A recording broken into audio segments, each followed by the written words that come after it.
Assalamualaikum warahmatullahi wabarakatuh. Halo sahabatku, apa kabar semuanya? Mudah-mudahan kita senantiasa diberikan kesehatan oleh Allah Subhanahu wa Ta'ala. Sahabatku, kembali bertemu dengan channel media edukasi dan dakwah. Pada kesempatan kali ini saya ingin persembahkan sebuah video dengan judul Cara mudah membuat PTS atau penelitian tindakan sekolah untuk kenaikan pangkat pada penyusunan laporan PTS seri ketiga. Sahabatku, mari simak dan tonton video ini, dan jika video ini bermanfaat untuk sahabat-sahabat sekalian, maka mohon dukungannya untuk menekan tombol subscribe, like, share, dan komen. Baiklah sahabatku, mari simak dan tonton videonya. Sahabatku, dalam penyusunan laporan penelitian tindakan sekolah, itu harus apik. Apa itu apik? Apik itu yang pertama A, itu harus asli. Bahwa dalam laporan penyusunan penelitian tindakan kelas, itu harus asli. Kemudian benar-benar dikerjakan dan tidak plagiat atau copy paste, tapi benar-benar dikerjakan secara asli. Yang P adalah perlu, bahwa penyusunan laporan penelitian tindakan kelas itu memang perlu dan dibutuhkan, baik itu untuk program kemajuan sekolah maupun dalam rangka untuk kesiapan atau untuk syarat kenaikan pangkat. Yang I adalah ilmiah, bahwa dalam penyusunan laporan penelitian tindakan sekolah itu harus mengikuti kaidah-kaidah laporan secara ilmiah. Jadi tidak hanya kita laporkan atau kita buat dengan seenaknya, tapi tetap menggunakan kaidah-kaidah ilmiah. Dan K-nya adalah konsisten, ya. Jadi dalam pembuatan karya tulis ilmiah ini betul-betul konsisten, artinya dari awal, dari mulai pendahuluan, kemudian latar belakang masalah sampai kepada penyelesaian masalah, itu harus secara konsisten. Nah, laporan penyusunan penelitian tindakan sekolah maka itu harus apik, yaitu asli, perlu, ilmiah, dan konsisten. Sahabatku, dalam laporan hasil penelitian tindakan sekolah, sistematika laporan penelitian tindakan sekolah, pada seri yang kedua sudah saya sampaikan tentang sistematika proposal. Pada kesempatan kali ini saya akan sampaikan tentang cara membuat laporan penelitian tindakan sekolah. Dan ini adalah sistematikanya. Yang bagian awal itu ada halaman judul, kemudian ada halaman pengesahan. Halaman pengesahan itu meliputi ada tanda tangan dari penulis, kemudian ditandatangani oleh pejabat setingkat atasnya. Kemudian ada pengantar, kemudian ada abstrak. Apa itu abstrak? Abstrak itu adalah ringkasan dari laporan kegiatan penelitian tindakan sekolah. Jadi diringkas di bagian abstrak. Kemudian yang terakhir ada daftar isi. Daftar isi merupakan dari bagian karya tulis ilmiah yang tidak bisa ditinggalkan. Selanjutnya bagian isi. Bagian isi bab ke-1 adalah pendahuluan. Pendahuluan itu ada 4, yaitu A. Latar belakang masalah. Latar belakang masalah itu dirumuskan masalahnya di dalam di latar belakang, dijabarkan di latar belakang itu kejadiannya seperti apa hingga dilakukan penelitian tindakan sekolah. Yang B adalah rumusan masalah. Ketika sudah dijabarkan di dalam latar belakang masalah, maka dirumuskan di dalam rumusan masalah. Rumusan masalah itu berbentuk pertanyaan-pertanyaan.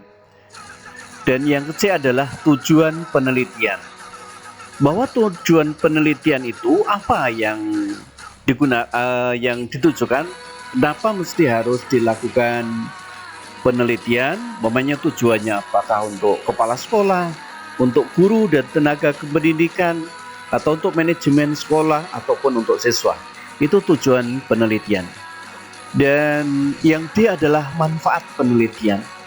Manfaatnya apa jika penelitian tindakan sekolah itu dilakukan? Nah, itu di bagian isi di bab 1 adalah di pendahuluan. Sahabatku, berikutnya di bab kedua adalah kajian pustaka. Kajian teori, apa, mengapa, dan bagaimana kegiatan tindakan itu dilakukan. Harus tampak teori yang menunjukkan hubungan sebab akibat dari suatu tindakan inovatif yang dilakukan oleh guru. Jadi di dalam kajian teori ini adalah apa, mengapa, dan bagaimana kegiatan tindakan akan dilakukan. Dan ini tentu mengacu kepada teori-teori ilmiah. Dan kita bisa mengadopsi teori-teori ilmiah yang sudah berpengalaman. Yang berikutnya adalah kajian hasil penelitian terdahulu. Hasil penelitian terdahulu mendukung teori yang dimaksud pada bagian kegiatan kajian teori.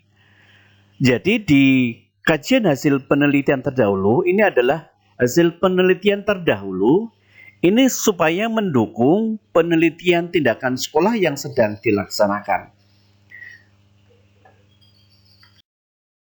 Sahabatku, selanjutnya di bagian isi, yaitu di bab 3 ada metode penelitian. Metode penelitian itu dibagi 4, ada subjek, lokasi, dan waktu pelaksanaan. Subjek itu, metode penelitian itu dilakukan, subjeknya adalah siapa? Apakah guru-guru? Apakah pendidik, tenaga kependidikan, ataupun siswa, atau manajemen sekolah? Ya. Yang berikutnya adalah lokasi. Lokasinya itu di mana? Umpamanya di SMP Negeri Merdeka Belajar. Kemudian waktu pelaksanaannya. Waktu pelaksanaannya kapan dan berapa bulan, ya. Mulai dari awal sampai akhir dari kegiatan penelitian, dan itu nanti harus dijadwalkan secara terperinci. Yang B adalah prosedur penelitian. Dalam prosedur penelitian, pelaksanaan tindakan setiap siklus yang meliputi rincian tentang proses, mulai dari perencanaan, tindakan, pemantauan, dan refleksi, yang dilakukan mulai dari pengaturan siswa, tindakan guru dan tindakan siswa, merespon tindakan guru dan sebaliknya, cara pengamatan dilakukan, berapa lama dan oleh siapa, dan seterusnya. Nah, di dalam prosedur penelitian itu harus dirancang mulai dari perencanaan, kemudian tindakan, kemudian pemantauan, dan refleksi. Apa itu refleksi? Refleksi adalah umpan balik setelah diadakan penelitian tindakan sekolah, maka direfleksi apakah dari tindakan yang dilakukan itu sudah berhasil ataupun belum. Kemudian yang ketiga adalah teknik pengumpulan data. Teknik pengumpulan data bermacam-macam caranya, bisa menggunakan tabel, bisa menggunakan data, bisa juga menggunakan responden dari masing-masing personil. Kemudian yang D adalah teknik analisis data. Di bagian isi itu ada bab 4 hasil penelitian dan pembahasan. Nah, disinilah perbedaan dari proposal penelitian tindakan sekolah dan laporan penelitian tindakan sekolah. Pada proposal penelitian tindakan sekolah, itu hanya sampai pada bab 3. Belum ada masuk kepada bab 4, yaitu tentang hasil penelitian dan pembahasan. Sedangkan di laporan hasil penelitian tindakan sekolah, itu sudah sampai kepada bab 4, yaitu hasil penelitian dan pembahasan. Apa diantaranya? Yang pertama adalah kondisi awal. Dari hasil penelitian itu kondisi awal sebelum dilakukan penelitian kondisinya seperti apa, diuraikan. Kemudian dilakukan mulai dari siklus 1, perencanaan dari siklus 1, ya. yaitu mulai penyajian data dan analisis data, hasil tindakan setiap siklus dan antar siklus atau bahasan seluruh siklus tentang perubahan pada siswa, guru, dan kelas yang diteliti. Nah, itu siklus 1 ya. Setelah siklus 1 dilakukan, mulai dari perencanaan sampai tindakan, evaluasi, dan refleksi, maka kemudian dipertimbangkan apakah dari siklus 1 itu sudah berhasil ataupun belum. Jika belum berhasil, maka dilanjutkan kepada siklus 2. Yang siklus 2 tetap diawali dengan mulai perencanaan, kemudian tindakan, evaluasi, dan refleksi. Setelah siklus 2 dilaksanakan, setelah refleksi, kemudian ditinjau kembali apakah sudah tercapai atau belum dalam penelitian tindakan sekolah ini atau riset ini melakukan perubahan, sudah ada perubahan ataupun belum. Jika belum mendapat perubahan yang signifikan, maka bisa dilanjutkan pada siklus 3. Namun apabila sudah mendapatkan perubahan secara signifikan, tidak perlu dilakukan atau dilanjutkan kepada siklus 3. Kemudian yang D adalah pembahasan. Pembahasan ini adalah menguraikan dari hasil kajian atau hasil dari kegiatan perubahan tersebut atau perbaikan mulai dari awal sampai dengan akhir, itu dijabarkan di dalam pembahasan dan termasuk hasil-hasilnya, data-datanya, semua dibahas di dalam pembahasan. Itulah yang laporan penelitian tindakan sekolah yang paling penting yang berada di bab 4, yaitu hasil penelitian dan pembahasan.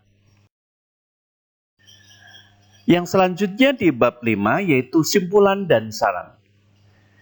Bahwa di simpulan dan saran itu ada 2, yaitu simpulan bahwa dari hasil penelitian tindakan sekolah ini disimpulkan. Apa kesimpulannya dari hasil keseluruhan kegiatan penelitian atau riset itu. Kemudian yang B adalah saran.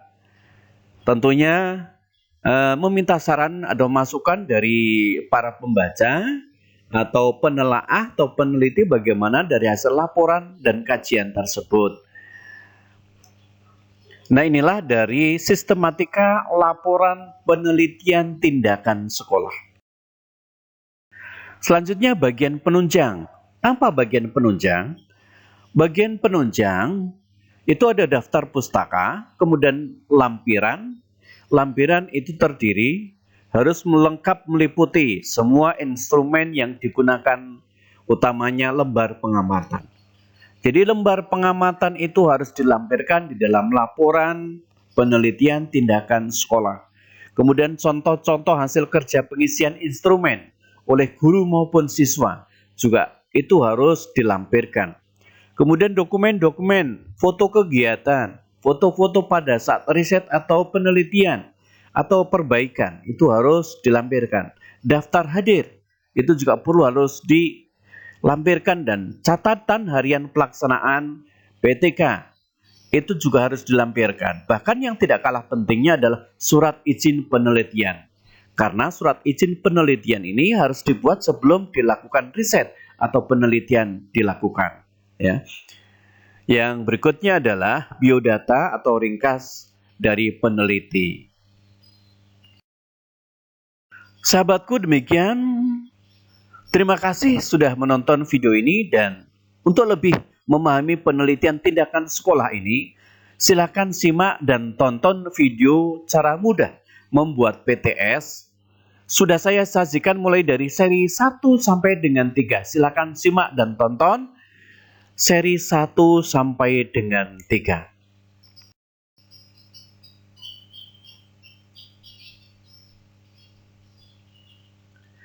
Terima kasih sudah menonton video ini. Jika video ini bermanfaat untuk sahabat-sahabat sekalian, maka mohon supportnya untuk menekan tombol subscribe, like, share, dan komen. Terima kasih. Sampai berjumpa kembali di video berikutnya. Assalamualaikum warahmatullahi wabarakatuh.